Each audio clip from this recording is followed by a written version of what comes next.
문제는 주담대 계약 연장이 어려울 수 있다는 거죠. 추가 담보를 요구할 가능성도 배제할 수는 없고요. 기업 사례는 아니지만 당장 작년에 홍라이 리움 미술관 명예관장이 담보를 추가로 제공한 일이 있었습니다. 삼성전자 주가가 떨어져서요. 지금 AK홀딩스가 가진 제주항공 지분율이 이제 50.4% 정도인데요. 이 중 45.7%가 다 담보로 잡힌 상태거든요. 그래서 담보를 더 주기가 힘들고요. 애경산업 주식도 이제 45% 중에서 이제 43.6%가 또 담보예요. 지금 상환 능력이나 추가 담보 제공 여력이 거의 소진된 상태거든요. 애경산업을 파는 이유가 아마 이것 때문인 것 같습니다.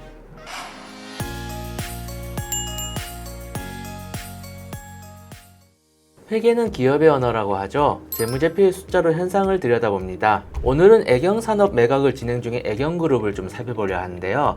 SR본부의 고진영 기자와 함께합니다. 저는 원충입니다. 안녕하세요. SR본부 고진영입니다. 이달 중순 애경그룹이 드디어 애경산업에 이제 새 주인을 낙점했죠.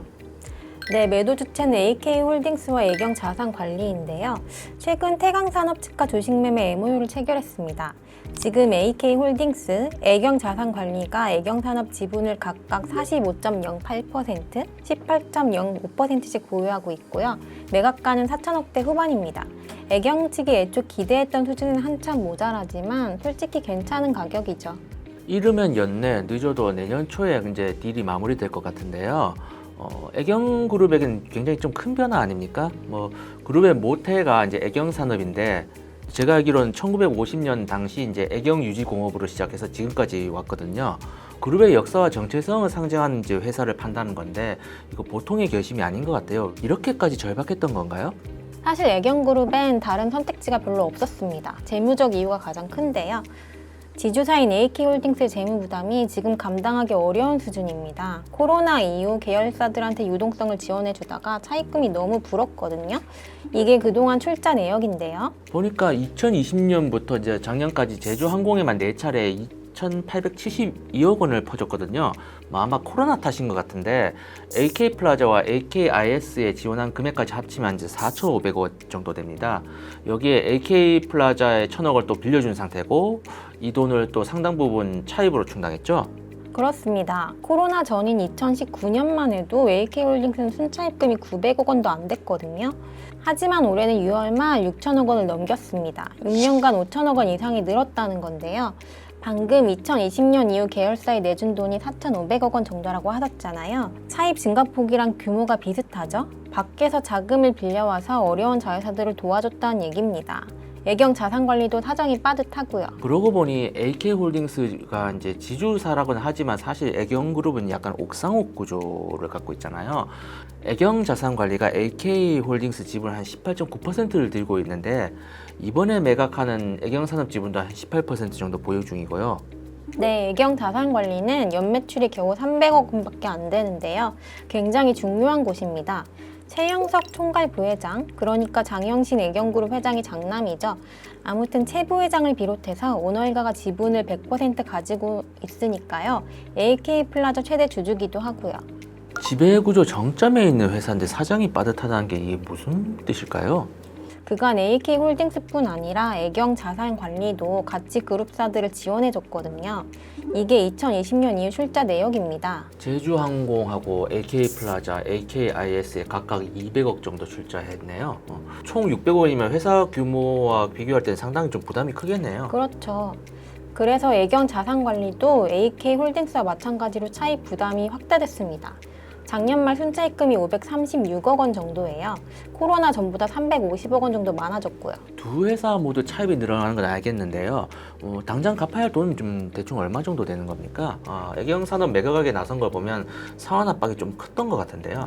둘 다 차입 구조가 굉장히 안 좋습니다. 단기성 차입금이 대부분이라서요.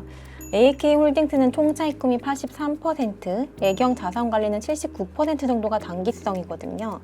금액으로 따지면 AK홀딩스가 6월 말 기준으로 한 5,100억 원 정도, 애경자산관리가 작년 말 기준으로 한 430억 정도를 1년 내에 갚아야 하는 거군요. 현금이 거의 없는 회사들이니까 이제 차환이 필수적인 건데 이제 돈을 빌려오는 게 좀 여의치 않는 모양이죠. 네, AK홀딩스와 애경자산관리가 자금 조달을 어떻게 했냐면요. 절반 이상을 주식담보대출로 끌어왔습니다.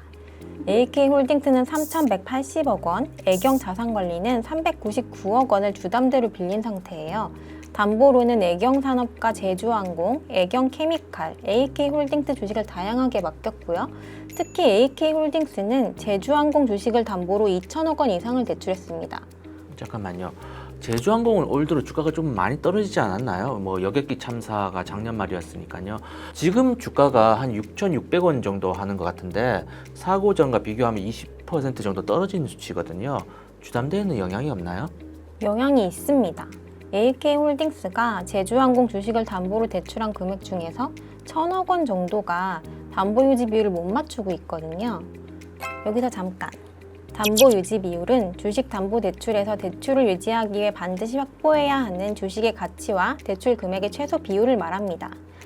예를 들어서 은행이나 증권사가 1,000억 원을 빌려줬을 때 담보 유지 비율이 140%라면 담보로 준 주식 가치가 최소 1,400억 원은 되어야 한다는 뜻이죠.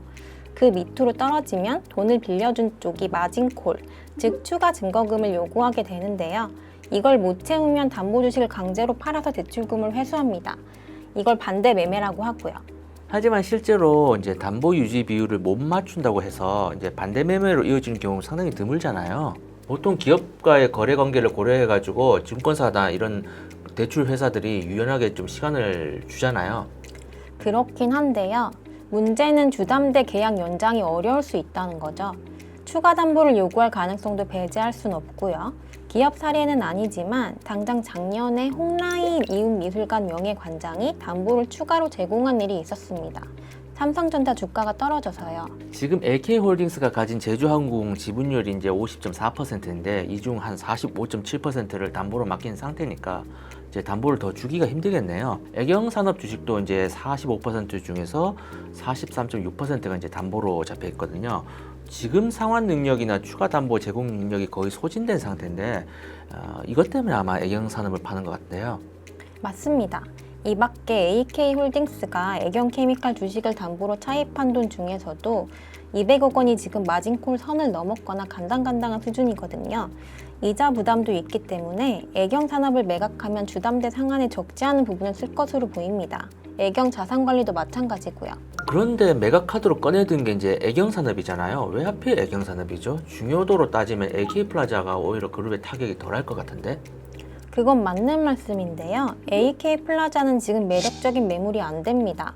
4년 전부터 명품 없는 지역 근린형 전략을 추진했는데 효과를 못 봤죠.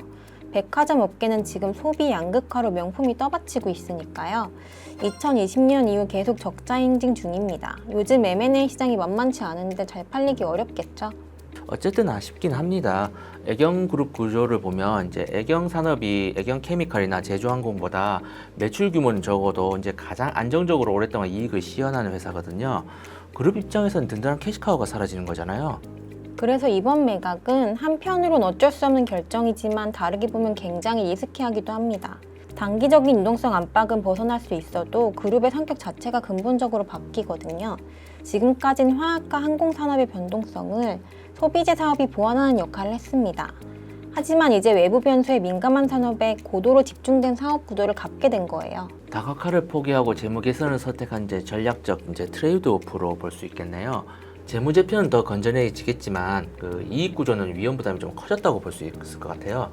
그야말로 이제 생존을 위한 고육지책 같은데 이제 중대한 전환점인 만큼 앞으로 이제 새로운 방향 설정이 관건이겠네요. 매각 대금으로 재투자는 어떻게 이루어질지도 궁금한데요. 계속 시간을 두고 지켜봐야 할 것 같습니다. 고 기자 오늘 수고하셨습니다. 네, 수고하셨습니다.